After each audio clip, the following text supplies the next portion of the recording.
it's Caty from Faiblesse Parfaite, and today is International Women's Day. So we're having a little discussion, Gael and I, about the subject, and maybe you can comment below and we can have a little discussion.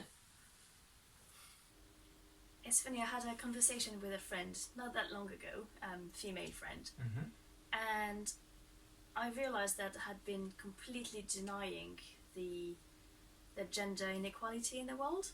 I was thinking, well, no, actually, in the world of work, women, men, same thing. If women wanted to go for the big jobs, they would, and they'd be taken for the experience and all that. And she's opened my eyes quite a bit that it doesn't always work like that. Okay. It's things like, oh, but you know, with that job, there's a lot of traveling, so you wouldn't want to leave your kids behind. Well, my husband's at home, so he can look after the kids. No, you would feel a bad mother for leaving your kids behind. If my husband can do that, I can do that, can't I? But yeah. Yeah. So you think there's a bias, almost like unconscious prejudice? Yes, unconscious prejudice is a very good word indeed. It's just the way everything's been forever, and everybody, man or woman, seems to accept it anyway. And why should it be so black and white? There's no point. But then there are cultures as well all over the world where a woman will end up having a hysterectomy just to be able to work, because when they have their periods then they are considered impure and are not allowed to be in contact with anyone else. It's a natural thing, and yet you are punished for it. If a tradition is not necessarily a positive one, does it need challenging? I think history is full of traditions that have been challenged either by people or by the environment around us. And something like that, the talks about purity, it's all in the mind, isn't it? What's good to see as well is that there are some women standing up and trying to get their voices heard about all those subjects, whether it is the very Western problem of inequality at work, or whether it's the cultural things a bit all over the world, and women in general not having a voice. And it does take courage, because there will still be the voices saying, oh yes, she's just shouting, she must be on her period or something like that, where it always comes. And they are usually portrayed as being the shouty ones, and it's not easy to get through that and still get your message across without having to shout it out.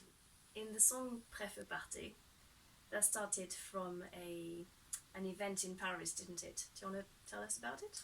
It's the story about the group of feminist activists who hijacked the parade, on the War Memorial Parade, on the 11th of November 2018, and there was presidents from all over the world at this parade, and in particular the president of the USA, who had been suspected of harassment and assault on several women, and also I think what happened in the way things unfolded in the run-up to the elections, and then since he was elected, is that this was brushed under the carpet. So there was this sense of unaccountability which added to the alleged crimes that were committed. They went to probably one of the most weaponized and militarized parades in the country, and because everything was so heavily guarded, their best weapon was absence of weapon. So they used their body as a banner, which is quite brave in November in Paris.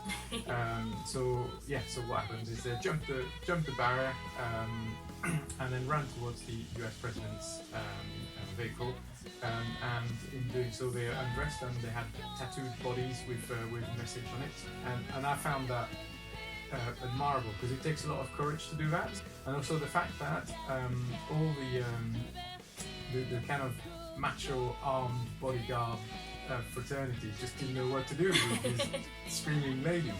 They used all the prejudice against women in the best possible way. But in the song, I also wanted to to relate the journey of these women. It's really brave to actually go out, do something, and know that there will be consequences, and still have the courage to make your stand. Just especially for today, I think I want to dedicate the song to all the women around the world. Stand up for your right, and yes, we're behind you. So yes, if you need a pick me up, just go and find the song somewhere on the streaming platform, and it's for you. It's for you today. It's for you every day. Thanks. Maybe I can just add that you don't necessarily need though to go out on the Champs-Élysées and pretty much bear it all in the middle of a parade to make a stand. Sometimes it's just the little thing, it's the everyday standing up for yourself as well. Yes, you're right. I think little steps help. So yeah, enjoy International Women's Day. It should be every day. It should be every day. Bye. Bye.